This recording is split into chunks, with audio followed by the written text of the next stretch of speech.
Samantala, tiniyak ng Malacanang ang patuloy na pagbabantay ni Pangulong Aquino sa epekto ng Bagyong Luis sa bansa. Ayon kay Presidential Spokesperson Edwin Lacerda, nagbibigay ng update sa Pangulo ang mga kinauukulang ahensya ng pamahalaan. Narito ang ulat ni Elena Luna. Nasa Europa man si Pangulong Aquino, tiniyak ng palasyo na patuloy na nagmumonitor ang punong ehekutibo sa sitwasyon ng bansa lalo na sa Bagyong Luis. Ayon kay Presidential Spokesperson Edwin Lacerda, nag-iwan ng mga direktiba ang Pangulo bago pa man umalis ng bansa.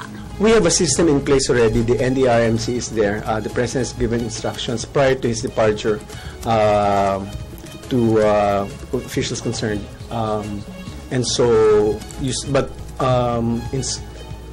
We saw the effect with the typhoon yesterday. NDRMC, together with the responsible cabinet officials who are part of the NDRMC, are on top of the situation. And they are also, just to let you know, they are giving updates to the President as well.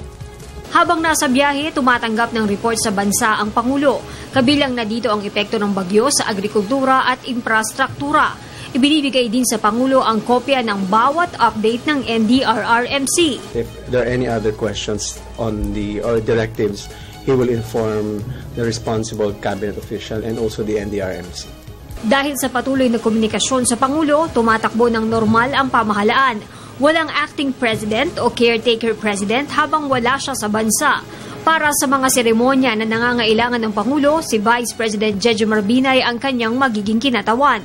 Mahalaga rin ang papel ni Executive Secretary Paquito Ochoa Jr. ES handles the day-to-day of the Office of the President. The Cabinet Secretaries do their job routinely as though the President is here.